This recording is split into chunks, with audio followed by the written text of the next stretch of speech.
नमस्कार। बिहार तक में आपका स्वागत है और मैं हूं सुजीत।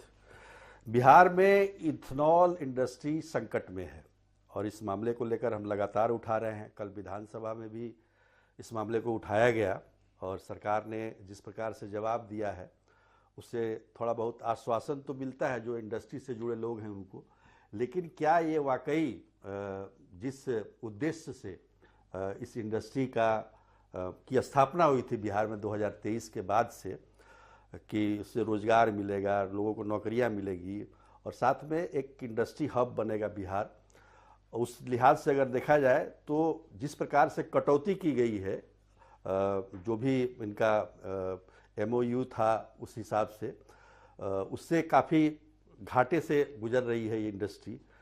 इसी पर बातचीत करने के लिए हमारे साथ अजय कुमार सिंह हैं जो कि प्रेसिडेंट हैं बिहार एथेनॉल इंडस्ट्री एसोसिएशन के, और कुणाल किशोर जी हैं जो कि सेक्रेटरी हैं बिहार एथेनॉल एसोसिएशन के। आप लोगों का बहुत बहुत स्वागत है।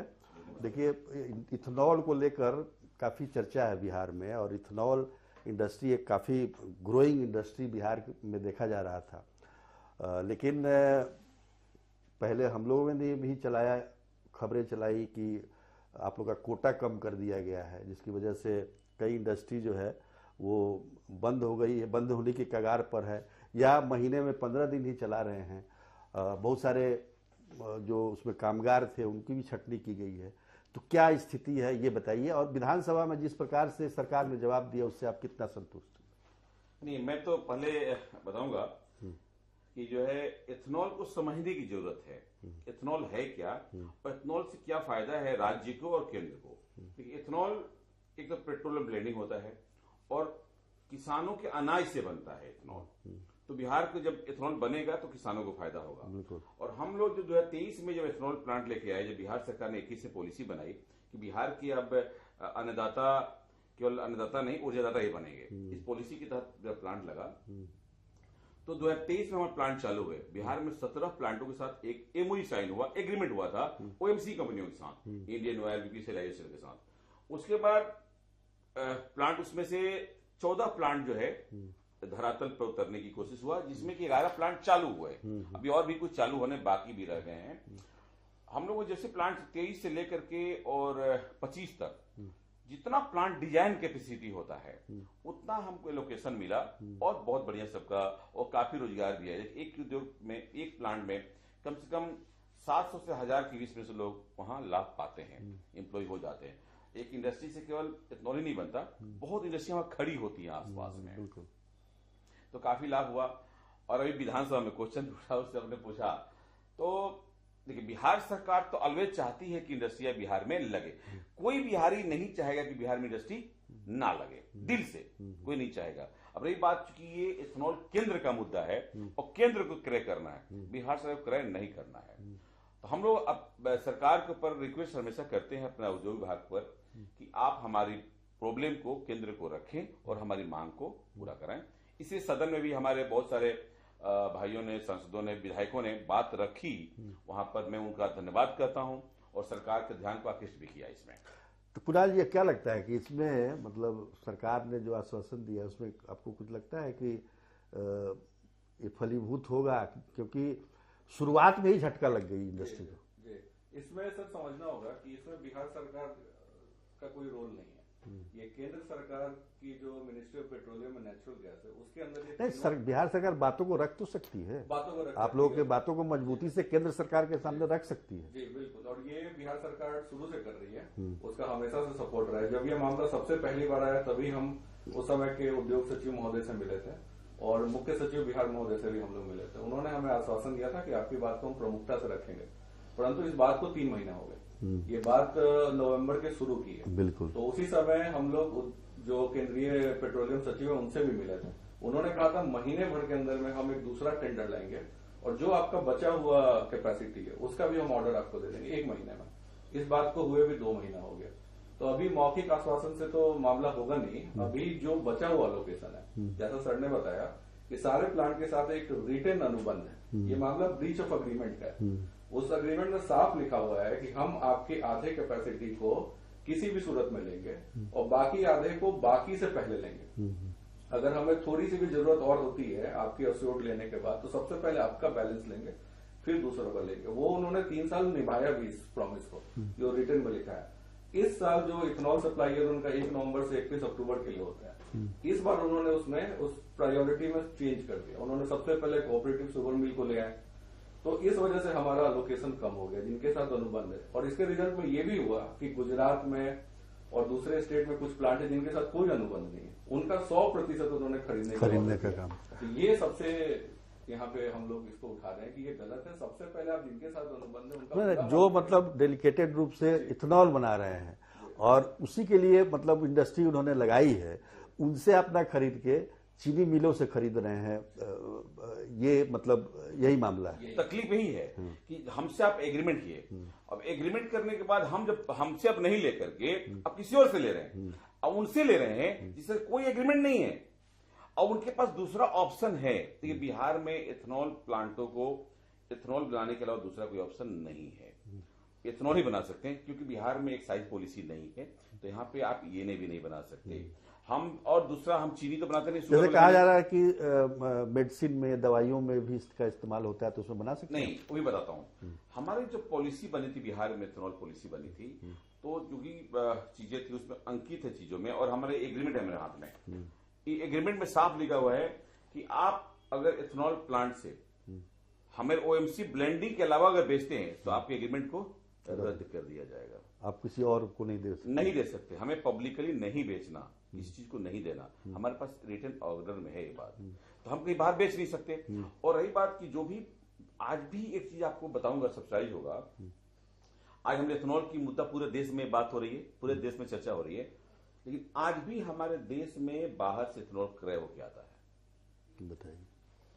जो भी पेंट कंपनियां हैं, केमिकल कंपनियां हैं, आज भी दूसरे देशों से करार है उनको, और बाहर से सस्ता इथेनॉल परचेज करके मंगाते हैं। क्योंकि दूसरे राज्यों में, देशों में मक्का का दाम बहुत कम है, लागत कम होता है। जैसे अमेरिका हुआ, ब्राजील हुआ, तो वहां मक्का का कॉस्ट इंडियन रुपी से 12 रुपए मक्का है, और उनका जीएम मक्का है जो कि उनका स्टार्च कंटेंट 71% 70% होता है, और हमारे यहाँ मक्का का कम ही स्टार्च 58% है, तो ज्यादा उत्पादन होता है और उनका प्राइस कम होता है। हमारा इथेनॉल जो हम बनाते हैं मक्का से, तो हमारा कॉस्टिंग ज्यादा होती है, तो स्वाभाविक है कि हम उनको नहीं दे पाते, और हमसे लेते भी नहीं है, और सरकार भी पहल नहीं करती। अच्छा, इथेनॉल इंडस्ट्री के आने के बाद मक्का का रेट तो काफी मतलब किसानों के लिए तो काफी अच्छा हुआ है, लेकिन ये जो ब्रेक आया है उससे किसानों को क्या घाटा हो रहा है? इसमें सर, जिस समय हम लोग प्लांट को शुरू कर रहे थे 2021 में, तो उस समय जितने भी प्रोजेक्शन बनते थे, डीपीआर बनते थे, उसमें मक्का का रेट हम लोग 12, 13, 14 रुपए लेते थे, क्योंकि वही उस समय का रेट था, और बैंकर भी इस बात को मानते थे, सरकार भी मानती थी। 2 साल में ये रेट उठ के चला गया 24 रुपए। तो आप जो माननीय मुख्यमंत्री और प्रधानमंत्री महोदय का जो रहता है कि किसानों की आय को दुगुनी करे, वो वास्तव में हुआ। बिहार में भी हुआ, तमाम प्रदेशों में हुआ। पर अभी चूंकि इस बार ऑर्डर आधा है, तो प्लांट आधे कैपेसिटी पे चल रहे हैं, तो आधा ही मक्का खरीदेंगे। और पिछले सालों में जो मक्का में तेजी आई और जो ज्यादा रिक्वायरमेंट बना, उसकी वजह से ज्यादातर लोगों ने जो दूसरे क्रॉप्स करते तो वो मक्का पे आ गए। अब उनके साथ कितना बड़ा अन्याय हुआ है। कुछ इस बीच में उद्यम है, तो कुछ ऐसे लोग भी निकले जिन्होंने बोला मक्का की बड़ी जरूरत होती, क्यों ना मैं मक्का खरीद के उसका भंडारण कर लूं और ऑफ सीजन में बेचूं। अब उन्होंने 22-23 रुपए में भंडारण किया है, अभी मिल रहा है 18 रुपए 17 रुपए मक्का, तो उनका तो पूरा पैसा डूब गया। तो ये एक पूरा साइकिल होता है। आप एकदम से कोई पॉलिसी डिसीजन में चेंज करेंगे तो सारे लोगों पे असर पड़ता है, बुरा असर। क्यों चेंज हुआ, क्या हो? सर, आपको भारतीय स्तर पे समझना पड़ेगा। तो टोटल जो देश में ब्लेंडिंग के लिए जरूरत है इथेनॉल की, पेट्रोल में मिलाने के लिए, वो उनको 1100 करोड़ लीटर के आसपास है, और देश भर में जो आज के समय प्रोडक्शन हो रहा है वो 1750 करोड़ लीटर हो रहा है। तो वास्तव में ज्यादा प्रोडक्शन हो रहा है। अच्छा, प्रोडक्शन ज्यादा। तो ओएमसी को हमारा ये कहना है कि ज्यादा प्रोडक्शन और कम प्रोडक्शन, हमारे साथ तो एक अनुबंध है, तो आप पहले अनुबंध का पालन कीजिए। और यही बात, जैसे हमारा प्लांट है, ऐसा ही एक प्लांट कर्नाटक में वीआई इनपुट डिस्टिलरीज करके, वी इनपुट डिस्टिलरी, वो कर्नाटक हाईकोर्ट में गया दिसंबर में। हम लोग इस बीच में सरकार से बात कर रहे थे, वो बोले हमको किसी से नहीं बात करना है क्योंकि मेरा अनुबंध है, ब्रीच ऑफ एग्रीमेंट है, वो कर्नाटक हाईकोर्ट चले गए। डिवीजन बेंच ने 2 दिन में ऑर्डर दे दिया। 15 दिसंबर को ऑर्डर आ गया कि इनको पूरा कोटा आप पूरा कीजिए, इनका पूरा प्रोडक्शन का आप ऑर्डर दीजिए। चूंकि ओएमसी नहीं करना चाहते थे तो वो अपील में चले गए डिवीजन बेंच के। 2 जज के बेंच ने अभी पहले वीक फरवरी में ऑर्डर दे दिया कि हाँ, इनको पूरा आपको ऑर्डर देना। उन्होंने उनके अपील को खारिज कर दिया। तो जो हमारा मांग रहा है कि एग्रीमेंट को प्राथमिकता मिलनी चाहिए हमारे प्लांट को, ये बात को कर्नाटक हाईकोर्ट ने पुष्टि कर दी है। देखिए, हम एग्रीमेंट जब हमारा अनुबंध हुआ है तो हमें तो लेना पड़ेगा। एक जन बिहार के किसानों की बात करें, अगर आईकेट में अगर बिहार में एथेनॉल पूरा बनेगा तो फिर मक्का का कीमत 26-27 रुपये चला जाएगा, और नहीं तो इस बार जो क्रॉप आएगा ना मक्का का, वो सीधे 12-13 रुपये में आ जाएगा। तो समझना है, किसानों को घाटा, बहुत घाटा। और साथ में एक और चीज समस्या हुई, मैं चूंकि नजदीक से देख रहा हूं, अभी ओएमसी ने हमें, हमारा अनुबंध था जो मक्का से एथेनॉल बनाना है, सारे बिहार के प्लांट को एथेनॉल मक्का से एथेनॉल बनाना है, लेकिन सरकार ने इधर में एक टेंडर में लाया कि आपको 50% मिनिमम 40% आपको एफसीआई के राइस से बनाना है। अब समझिए कि एफसीआई राइस से बनाएंगे तो आपका मक्का कम लेना है, तो मक्का लेना ही नहीं है, तो वो वहां भी शॉर्ट हो गया। लेकिन बिहार में एफसीआई के राइस जो, मैं बहुत तकलीफ होता है क्योंकि मैं बिहार से हूं, तो बिहार में एफसीआई का राइस भी जो आता है ना, तो बिहार का राइस नहीं, बिहार का राइस नहीं है, बाहर का, हाँ, वो चावल बाहर का है, क्योंकि बिहार में एफसीआई राइस परचेज नहीं करता, तो वो भी चावल यहाँ बिहार, तो बिहार के किसानों को लाभ उसमें नहीं हो पा रहा है। हमें बिहार के किसान को फायदा पहुंचाना, देखिए बिहार को एक अलग नजरिया से देखने की जरूरत है, क्योंकि बिहार में और बाकी उद्योग नहीं आएंगे। दूसरे राज्यों के कंपेरिजन में आप बिहार को थोड़ा प्रेफरेंस आपको देना पड़ेगा, तभी बिहार आगे बढ़ेगा। और ये बात केवल बिहार सरकार, तो केंद्र सरकार को इस पर सोचना चाहिए कि भाई इसको कैसे आगे बढ़ाए। तो हमारा, हमने ये हाईलाइट किया इस समय कि हमारा जो अलॉटमेंट हुआ हम लोग का, तो पूरा ये एग्रीमेंट है, पूरा एग्रीमेंट के साथ ये पूरा हम लोग लाइन में किया कि डिजाइन कैपेसिटी के विधानसभा में कल क्वेश्चन हुआ, आप जब बात क्वेश्चन हुआ था कि आपका तो एग्रीमेंट इतना ही था लेकिन लोग ज्यादा बना रहे हैं, ऐसा नहीं है, ये गलत, क्योंकि उन्होंने बहुत कुछ बातें बहुत नहीं बताई। तो क्या है, हमारे एग्रीमेंट के साथ पूरे डिजाइन कैपेसिटी का एग्रीमेंट है हमारा, और उसमें लिखा हुआ है कि फर्स्ट आपको श्योर लिया जाएगा, बाकी डिजाइन कैपेसिटी लिया जाएगा, और वो ले भी रहे थे, लेकिन बिना अनुबंध वाले से जब करार हो गया किसी को, तो मंत्री जी ने गलत जानकारी थी, उन्होंने जानकारी गलत नहीं दिया, कुछ चीजों को पता नहीं होगा, उन्हें उतना ही बताया जितना उनके पास जानकारी होगा, जितना बताया गया है उनको, जिनका बताया, तो सच नहीं, उन्होंने सच ही बताया, कुछ एश्योर के बारे में पता नहीं था, भाई ये एग्रीमेंट में एक एश्योर तथ्य भी है, उनको पता नहीं है, तो उन्होंने जो बताया वो गलत नहीं बताया, सब सच बताया। लेकिन एश्योर हम लोग आज भी हमारे, मैं तो शुक्रगुजार हूं, मैं अभी जस्ट आया तो फेसबुक पर देखा, हमारे माननीय डिप्टी सीएम साहब, उद्योग मंत्री हमारे दिलीप जायसवाल जी, संजय झा जी आज हरदीपुरी से मिले हैं बिहार के मुद्दे को लेकर के, और हमें काफी उम्मीद है, इससे उम्मीद है आपको कि उम्मीद है, होप है कि भाई चूंकि आश्वासन लोग देते हैं, सदन में क्वेश्चन भी उठा है, अब सारे, मैं तो शुक्रगुजार हूं पूरे बिहार के मीडिया बंधुओं का, कितना पुरजोर आवाज उठाए कि सरकार के कानों तक बात गई है, दिल्ली तक बात गई है, और उसका असर दिख रहा है कि पूरे विधानसभा लोकसभा में आवाज उठा है, और हमारे पूरे बिहार सरकार दिल्ली पहुंच गया हमारे मुद्दे को रखने के लिए। तो हमें उम्मीद है कि इसका हमें फायदा मिलेगा। चलिए, उम्मीद पर दुनिया कायम है, और हो सकता है केंद्र सरकार को अपनी भूल का एहसास हो और फिर से वही पुराने जो भी अनुबंध था उसके आधार पर आपसे इथेनॉल खरीदे। आप लोग हमारे स्टूडियो में आए, बहुत बहुत धन्यवाद, नमस्कार।